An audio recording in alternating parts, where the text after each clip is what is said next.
Shalom, sahabat-sahabat BPLTLW. Pada hari ini 6 Maret 2025 kita akan belajar tentang penganiayaan. Yesus berterus terang kepada murid-muridnya dan kita semua. Lihat, aku mengutus kamu seperti domba ke tengah-tengah serigala. Sebab itu hendaklah kamu cerdik seperti ular dan tulus seperti merpati. Matius 10 ayat 16. 2 Timotius 3 ayat 12 berkata, memang setiap orang yang mau hidup beribadah di dalam Kristus Yesus akan menderita aniaya. Musuh mungkin ada di baliknya, tapi penganiayaan adalah bagian dari berdiri membela kebenaran. Hanya orang yang sejalur dengan si iblis yang tidak dianiaya. Jika kita berlawanan dengan si iblis, hidup dalam kebenaran, pasti kita menderita aniaya. Bagaimana cara mengatasinya? Efesus 6 ayat 12, 16 dan 18 berkata, karena perjuangan kita bukanlah melawan darah dan daging, tetapi melawan pemerintah-pemerintah, melawan penguasa-penguasa, melawan penghulu-penghulu dunia yang gelap ini, melawan roh-roh jahat di udara. Dalam segala keadaan, pergunakanlah perisai iman, sebab dengan perisai itu kamu akan dapat memadamkan semua panah api dari si jahat. Dan terimalah ketopong keselamatan dan pedang roh, yaitu firman Allah. Dalam segala doa dan permohonan, berdoalah setiap waktu di dalam roh, dan berjaga-jagalah di dalam doamu itu dengan permohonan yang tak putus-putusnya untuk segala orang kudus. Kita sadar yang menganiaya kita itu manusia, tetapi karena dia dipakai oleh si iblis. Perjuangan kita bukanlah melawan darah dan daging. Sadari kita adalah domba Allah. Domba, binatang yang lemah dan tidak punya pertahanan diri. Domba harus senantiasa bergantung kepada gembalanya. Demikian pula kita harus senantiasa hidup bergantung kepada Tuhan melalui tuntunan Roh Kudus yang memimpin kita. Hiduplah senantiasa dalam pimpinan Roh Kudus dengan cara senantiasa berdoa di dalam Roh dan menenggelamkan diri dalam firman-Nya. Mazmur 119 ayat 98 dan 105 berkata, perintah-Mu membuat aku lebih bijaksana daripada musuh-musuhku, sebab selama-lamanya itu ada padaku. Firman-Mu itu pelita bagi kakiku dan terang bagi jalanku. Paulus dalam kitab Filipi 1 mendorong agar kita berani menderita demi Injil sebagai tanda kesetiaan kepada Kristus. Menjadi pengikut Kristus bukan hanya soal menerima anugerah keselamatan, tetapi juga kesiapan untuk menghadapi tantangan, termasuk aniaya. Rasul Paulus mengingatkan bahwa hidup dalam Injil bukanlah perjalanan yang selalu nyaman, tetapi ada harga yang harus dibayar. Filipi 1 ayat 27 berkata, hanya hendaklah hidupmu berpadanan dengan Injil Kristus, supaya apabila aku datang, aku melihat bahwa kamu teguh berdiri dalam satu roh dan sehati sejiwa berjuang untuk iman yang timbul dari Injil. Hidup yang selaras dengan Injil berarti meneladani Kristus dalam segala aspek kehidupan, termasuk dalam keteguhan dalam menghadapi penganiayaan. 1. Penganiayaan itu bukti kita ada di jalan yang benar. Dunia tidak akan selalu menerima kita dengan tangan terbuka. Sebaliknya, ketika kita benar-benar hidup dalam kebenaran, akan ada perlawanan. Paulus menegaskan, dan dengan tidak digentarkan sedikit pun oleh lawanmu, bagi mereka semua itu adalah tanda kebinasaan, tetapi bagi kamu tanda keselamatan, dan itu datangnya dari Allah. Filipi 1 ayat 28. Setiap orang percaya pasti akan mengalami tantangan.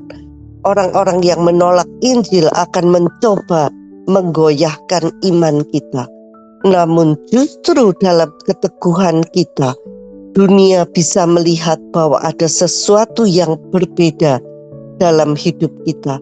Yesus telah memperingatkan murid-muridnya, berbahagialah orang yang dianiaya oleh sebab kebenaran, karena merekalah yang empunya kerajaan surga. Matius 5 ayat 10. Ketika kita mengalami penolakan, hinaan, atau bahkan penderitaan fisik karena iman kita, itu bukan tanda bahwa Tuhan meninggalkan kita. Sebaliknya, itu adalah bukti bahwa kita benar-benar menjadi murid-Nya. Yang kedua, keberanian dalam menghadapi lawan. Takut adalah reaksi alami manusia ketika menghadapi ancaman. Namun Paulus menegaskan bahwa kita tidak boleh gentar. Kata takut dalam bahasa Yunani yang digunakan di Filipi 1 ayat 28 menggambarkan seekor kuda yang meloncat mundur karena kaget. Sebagai orang percaya, kita tidak boleh bertindak seperti itu. Kita harus tetap berdiri teguh apapun yang terjadi. Paulus sendiri adalah contoh nyata. Sebelum bertobat, ia adalah penganiaya orang percaya. Namun justru keberanian orang-orang Kristen dalam menghadapi penderitaan yang akhirnya membuat Paulus menyadari kebenaran Injil. John Wesley juga mengalami hal serupa. Ia pernah melihat sekelompok orang Moravia yang tetap memuji Tuhan meskipun kapal mereka hampir tenggelam dalam badai. Keberanian mereka mengguncang hati John Wesley dan membawanya kepada pertobatan sejati. Filipi 1 ayat 21 berkata, karena bagiku hidup adalah Kristus dan mati adalah keuntungan. Kematian bagi orang percaya sesungguhnya adalah pintu gerbang masuk ke dalam kemuliaan Allah. Jika kita tidak mengalami perlawanan dari dunia, kita perlu bertanya, apakah kita benar-benar hidup untuk Kristus? Yang ketiga, penderitaan bagian dari panggilan kita. Mengikut Kristus bukan hanya tentang percaya kepadanya, tetapi juga bersedia menderita baginya. Paulus menegaskan, sebab kepada kamu dikaruniakan bukan saja untuk percaya kepada Kristus, melainkan juga untuk menderita bagi Dia. Filipi 1 ayat 29. Penderitaan karena Kristus bukan kebetulan. Ini adalah bagian dari panggilan kita sebagai orang percaya.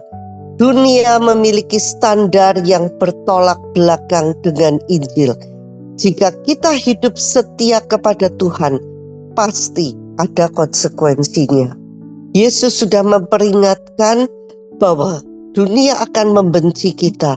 Jikalau dunia membenci kamu, ingatlah bahwa ia telah lebih dahulu membenci aku. Yohanes 15 ayat 18. Namun kabar baiknya kita tidak sendirian. Tuhan sendiri menyertai kita dalam setiap pergumulan. Yang keempat, kita tidak berjuang sendiri.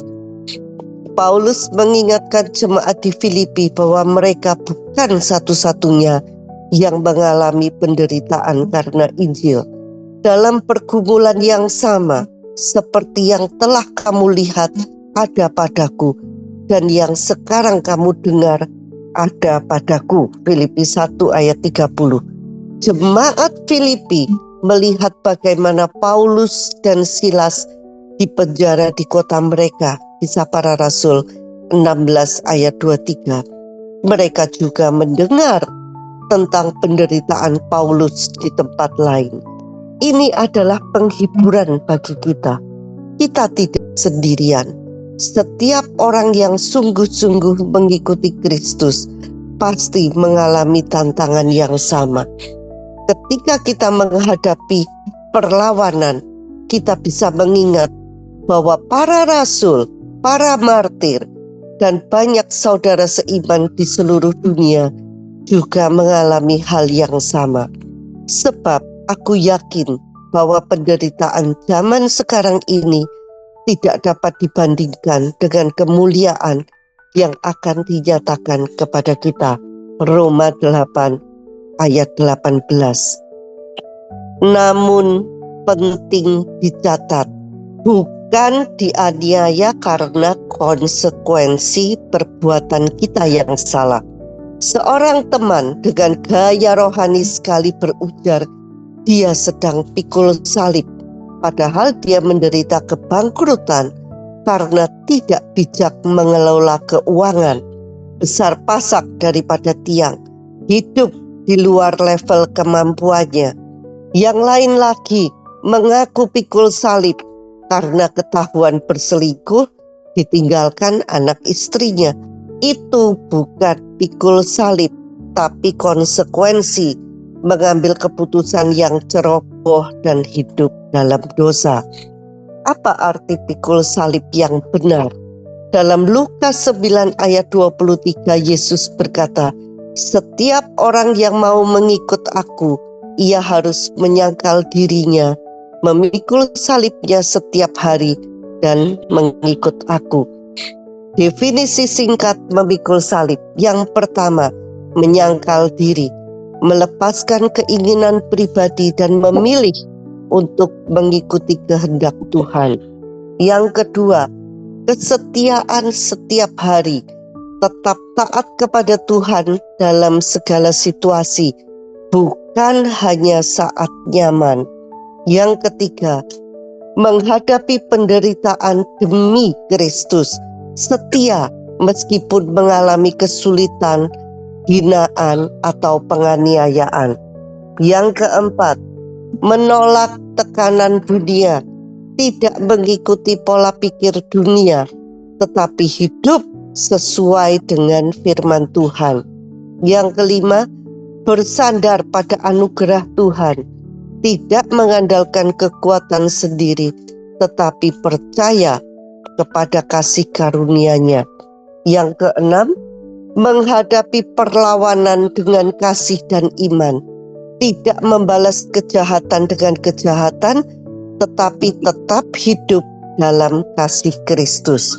Banyak pula orang yang salah memahami konsep memikul salib itu berarti menderita penyakit, kemiskinan, atau masalah hidup sebagai kehendak Tuhan. Itu salah.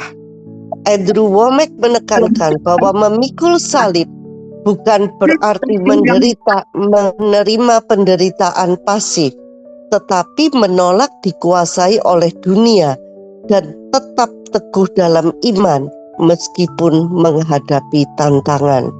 Tidak membalas kejahatan dengan kejahatan, tetapi percaya pada waktu Tuhan yang akan menunjukkan kebenarannya.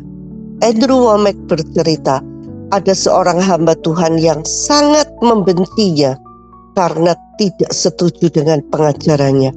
Dia menyebarkan fitnah tentang Andrew di mana-mana, membakar kaset-kasetnya, tetapi Andrew tetap diam, tidak membalas, tetap memberitakan kebenaran dengan setia. Dia tidak mau fokusnya diganggu oleh orang yang tidak menyukainya. Tahun demi tahun berlalu. Suatu saat ketika Andrew sedang mengajar di mimbar dalam sebuah acara, hamba Tuhan itu berlutut minta ampun, mengakui semua kesalahannya di hadapan ratusan, mungkin bahkan ribuan pengunjung. tidak hanya satu pembenci Andrew, ada beberapa yang lain lagi. Terhadap pembenci yang lain, Andrew justru mengirimkan bantuan keuangan ketika gerejanya mengalami kesulitan. Inilah contoh pikul salib yang benar dan bagaimana cara meresponinya. Pembalasan adalah hakku, kata Tuhan, dan Tuhan memunculkan kebenaran Andrew seperti siang. Mari tetaplah berpegang teguh kepada Kristus, berani menghadapi tantangan, dan terus hidup dalam terang Injil.